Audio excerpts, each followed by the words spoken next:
podcast. I'm Marisa. And I'm Ariana. And we're the Krolmeister sisters. As a reminder, this podcast is rated T for teen for strong language and mature themes. If you like your podcast low on mature themes and easy on the language, then head on over to her very own podcast, Unlocked, where they are family-friendly and talk Nancy Drew and stuff and shit. And things. Mm-hmm. And stuff. So, Ariana, what are we talking about today? We're getting real nerdy today. We're getting nerdy as fuck today. Yeah. Today we're going to talk about the Clue Crew as a D&D party. Dungeons and Dragons, for those of you who somehow have avoided knowing what that means. I want to know how someone has avoided knowing what D&D means, though. What is this tabletop dungeon crawler you speak of? Like, if someone in the year of 2019, which I almost said 2018, by the way, if someone in the year of 2019 too, has somehow avoided learning what Dungeons and Dragons is, or any tabletop role-playing games are in general, I would be amazed. But, just, you know. So, the Clue Crew as a Dungeons and Dragons party. I am just going to start it off by saying that George is the dungeon master. She's the games master.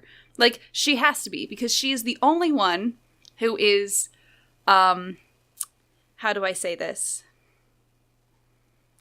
Has any sort of planning abilities. Yeah, or how do... And she would make sure that all of the, like traps in like, a dungeon or something actually made sense, like, mechanically speaking. Mostly, I'm just saying, like, she's the only one who would actually have the will to keep a campaign going. Like, anyone else, like, maybe once in a while, like, I could see Joe being like, I want to do a one-shot, right? And he would have fun and do a good job being the GM for a one-shot. But he would never be able to keep a campaign going. No. He would just stop asking people to come back. He would stop wanting to keep planning it. Or, like, I can imagine Bess wanting to Bess. DM once or twice. It would never work. She goes to do it, and nobody's doing what she wanted them to do. But there's no way you were supposed to go in that way. No, you were supposed to go in the left door. Then, well, what happens if I go in the right door? I don't know! I didn't plan in there. Then why did you tell me there was a door there? I just was saying there was something there, because otherwise it was a blank wall, and blank walls aren't interesting. It was world building! And George goes, you never describe something that you don't want the players to touch. I mean, right? Yeah. Exactly. So George has to be the DM. Mm-hmm. Like, that's just how it is. She does all the voices, she does everything, she's really into it. She makes, like, little sets for it. She has all the miniatures. She does it all, right? I love it. She goes all out. She does. She totally goes all out. Detailed map and everything. So, like, super detailed. Everyone else, though, the party. I said, like, the first person that I immediately was like, I know exactly who they are, was Ned. Because Ned is the most lawful good human paladin I have ever seen. That's exactly what he would be. Yeah. Like, you can't convince me otherwise. Nothing, you know, crazy and interesting for Mr. Nickerson. No, definitely not. No. Well, I can't possibly not help this guy. I mean, exactly. And he, like, it's just, and he wouldn't want to be anything other than human, because he'd be like, well, you know, humans are really interesting. You know, they get all the, you know, proficiencies. This is, it was like, he's just not creative enough, really. Yeah. But, you know, he has his reasons. But it's just like, He can't imagine himself not being a good person. A exactly. good human man. I mean, pretty much. That's just how he is. It is. he couldn't, and he wouldn't be able to and role he doesn't play even anything really else. have a backstory either for his character. He just like of course not. No, he is Ned. He might have even like named his character Ed or something, like Edward or Den. It's something like that, yeah. Because it's Ned backwards. Yeah, I love it. Denny. Yes, it's Denny. Sir Denny. His name is Eddard. No. Yes. You stop that. Why? But no, like, honestly, that's Ned. That was the first thing. Ariana was like, what about his D&D parties? And I was like, Ned. It went Ned and then George. Yeah.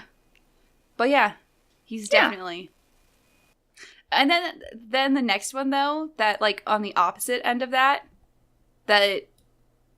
I also was like, you know, who else would be? Is Deirdre.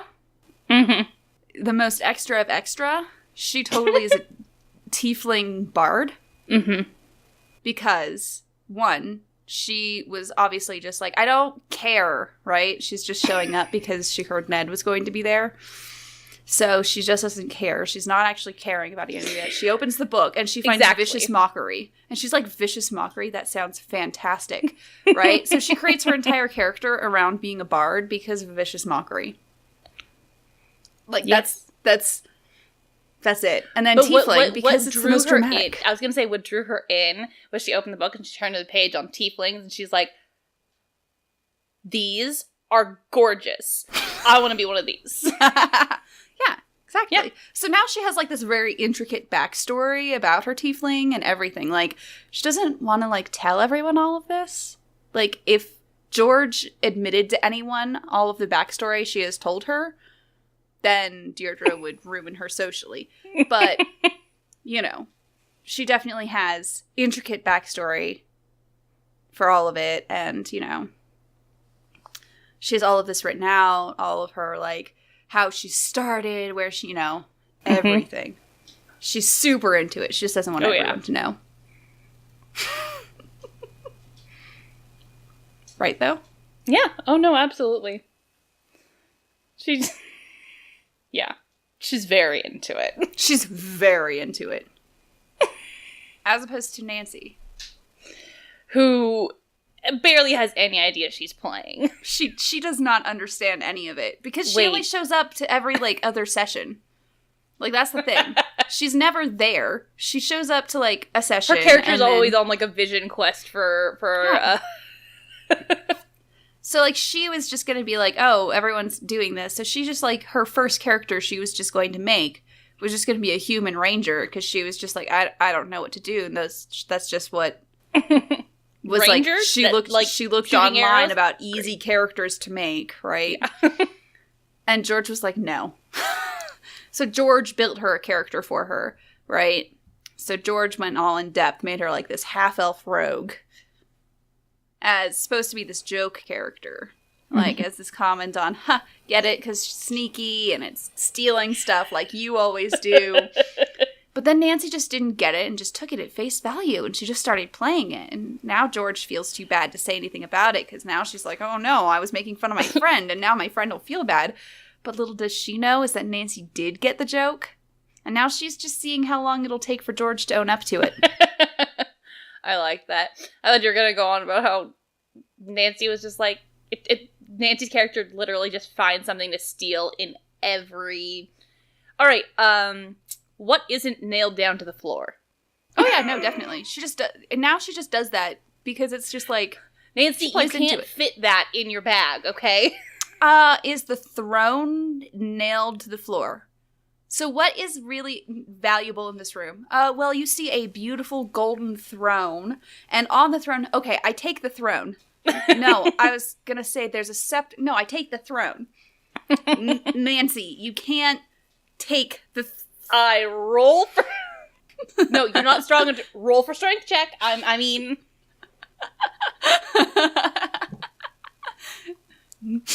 Ned goes, well, I could probably help her pry it off the floor. Ned? Ned, that is not lawful good. Oh, gosh, you're right. You're so right. I'm so sorry. Well, Nance, I don't think we should do that. It's not, it's not very lawful of us. But Joe will always help her out. It's true! And... because Joe is a dwarf barbarian. Gosh, it would be so terrible. They would be, like, feeding off of each other. Oh, yeah. Because anything that Nancy can't lift and steal, he would just lift for her. Because as a dwarf barbarian, he would and be he a does strength it all build. in character, too. Yeah. I'll help you. Oh, Joe is that person. For it. He has that terrible Scottish accent that he does the entire session that everyone wants him to stop, but he will not. The moment he walks in the door, that's the only way he's speaking. And he wears a fake beard to every session. And sometimes he likes to show up with a little toy version of his weapon. Yes.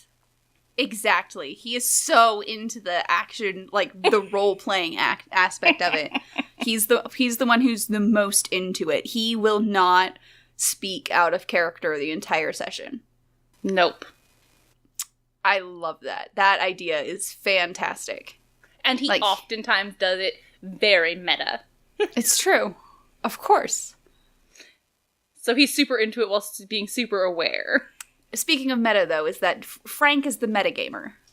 And Frank is also the min-maxer, right? So he specifically built a character around exactly what he wanted to do. So he was like, oh, I want to be a ranger.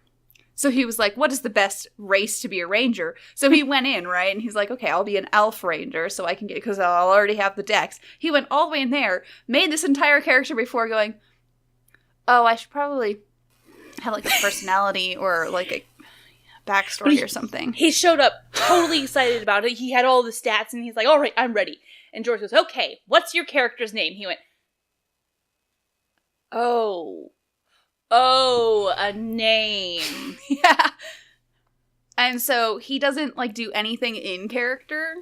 Everything he does is like, well, I think we should all, let's take a second about this. Let's, everything. And George goes, Frank, your character isn't here. But I can hear. I'm an elf, and my hearing is... She'd have to... I feel like he's the player where if his character is out of the room, you'd have to send him out of the room. Yes. I've had to do that with players. Yeah. I'm not going to lie. Yeah. I love you guys. But sometimes it has to happen. Mm-hmm. I have been that player as well. I have excused myself from tables when my character is not in the room, and it's very painful to watch. Though I was more of I remember my favorite, this is a little bit of an aside, but my favorite time this happened was when I was playing Star Wars role-playing game. And we were doing, one of our characters was force sensitive, and she was doing this whole force thing, and the rest of us weren't force sensitive. And I was a scoundrel, and she was like doing this force thing, and it's this puzzle, and I had no idea what should have been going. My character would have had no idea, but as a player, I knew exactly what needed to be done.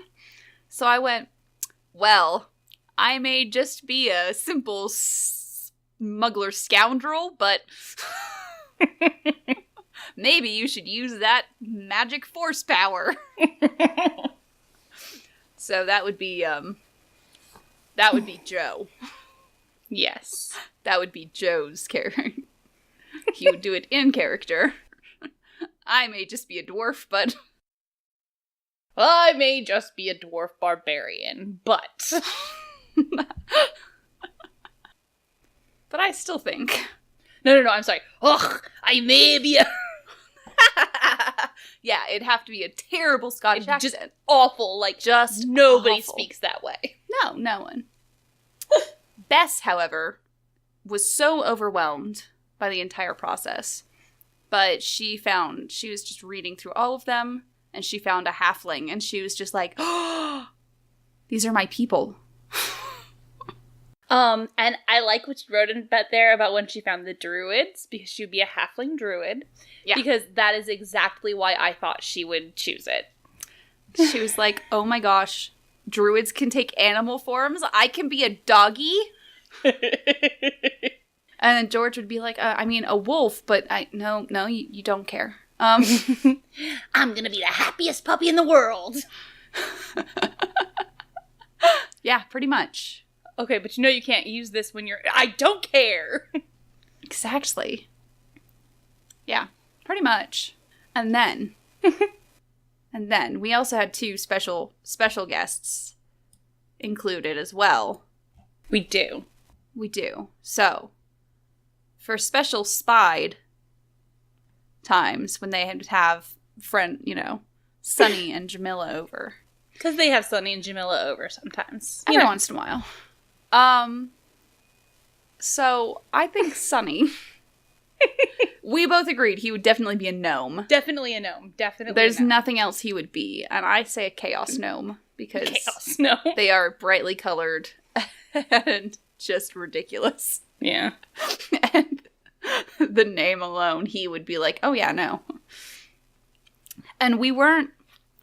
I know for sure, no matter what class he took, he would stat it out incorrectly. 100%. So, it reminds me of a post I saw on Tumblr where someone made a cleric that ended up having negative modifiers to any religion checks they made. So, I'm thinking that he would do like wizard and not put his stats in int or something. Yeah. He would make a stupid wizard. Something like that. So every time he rolls for a spell, it's got a negative modifier.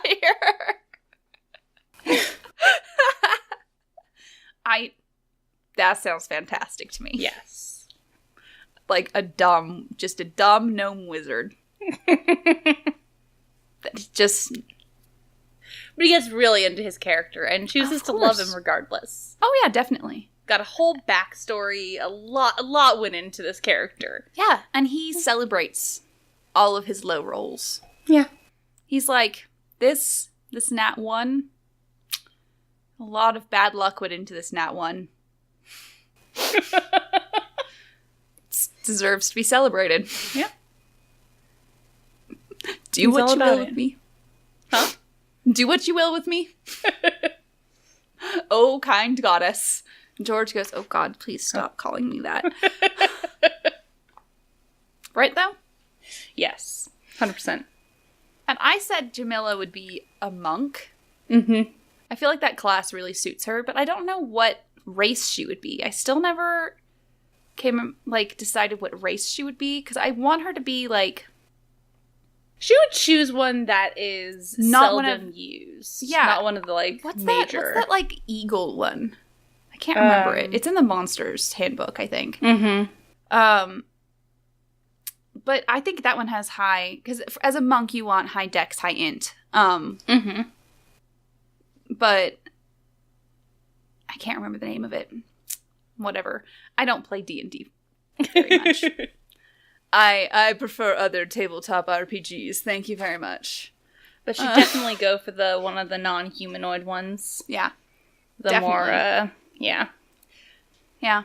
She's like, what is the point of playing a fantasy game if you're not going to be something fantastical? Exactly. I definitely want her to be one of those bird ones. There are several different bird races that have higher dex. Yeah. So that's what I would say. Definitely. Just that. That's all I have to say about it. I obviously don't know anything about role-playing games. Okay. If they were to play anything that was, if they were to choose something to one-shot that wasn't actually D&D,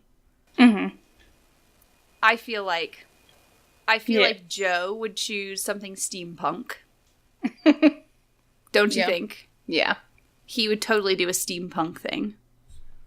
I feel like Ned probably knows a fair amount about Star Wars. I'm not going to lie to you. Maybe. If Bess was to do something, I feel like she'd make her own, like, setting that's, like, based in some, like, fairy tale. Yeah. Yeah. I think. Hold on. Okay. She would, like, do something that's, like, everyone's, like, in, like, a gumdrop kingdom or something. Doing, like, a weird, Glinda voice the entire time. She's yes. All right, everyone. Frank would do. I feel like he knows a lot about like World War II and stuff. Yeah, see, that's what I was thinking like about. A weird war type setting. Yeah, I think he would do. So like alternate, reality of what would happen in World War II or World War I. Weird war. Okay, it's really funny that you bring that up. Just quick aside, because when we were talking about Frank having to come up with this character, they're going, oh, what's his name? My immediate thought was that he went, Franz Ferdinand? So, funny bring that up. I feel like he would know a lot about the World Wars. I don't know what it is about him, but that just feels... I don't know. Deirdre would... Oh, what would she set it as? If she was going to run a one-shot. I think she'd do it in some, like, dark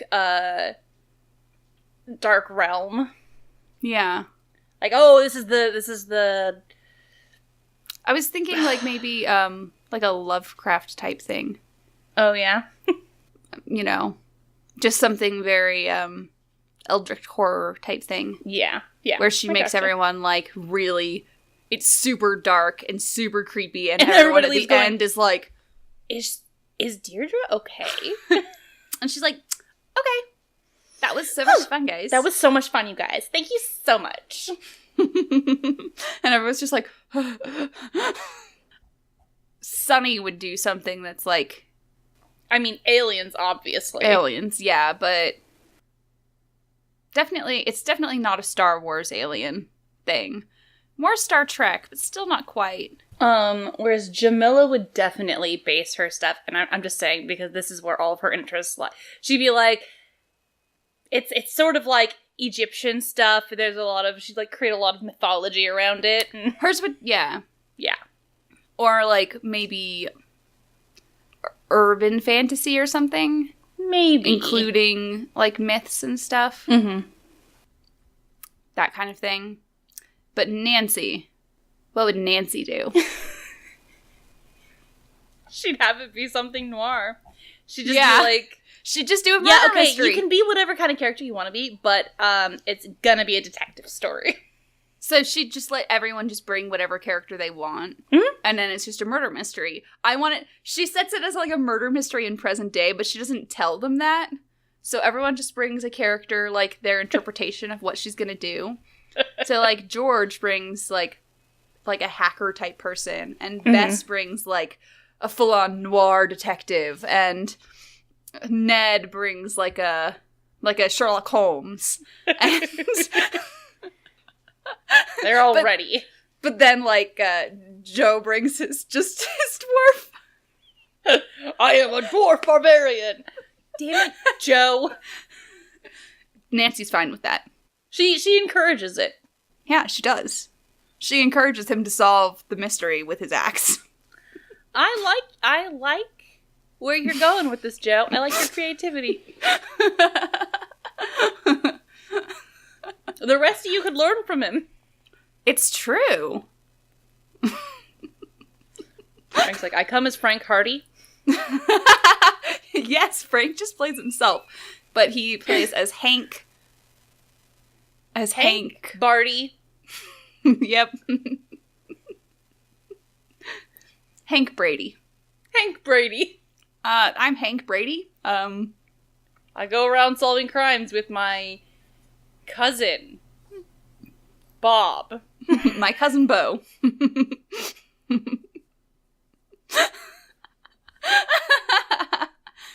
Nancy's like, wow, good job. I like that character. Love it. Yes. Yeah. So that's what we think the Clue Crew would be. But what about Carson? What if Carson joined for a day? What would he be? Okay. I can't believe I forgot Carson.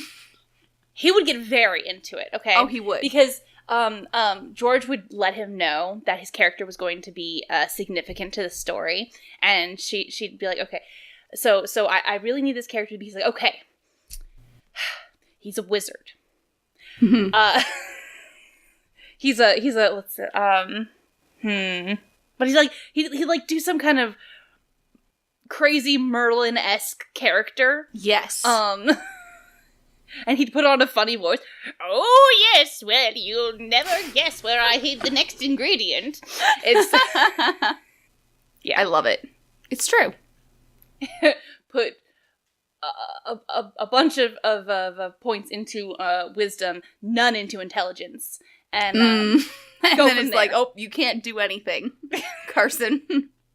Nope. You needed that. You needed that int. Well, I figured that as a man of his age, he would be very wise. That's not exactly how it works. It's actually a D&D podcast that I listened to. One of the characters is she's got high wisdom, very low intelligence. It works out great. It's just like she does it with like a southern accent. She's like, I think I realized when we were doing this that, you know, Mama used to say. So that's where it all comes from. Gotcha. Wise don't mean smart. It's true. And smart doesn't mean wise. Exactly. That's, I have to say. I should know.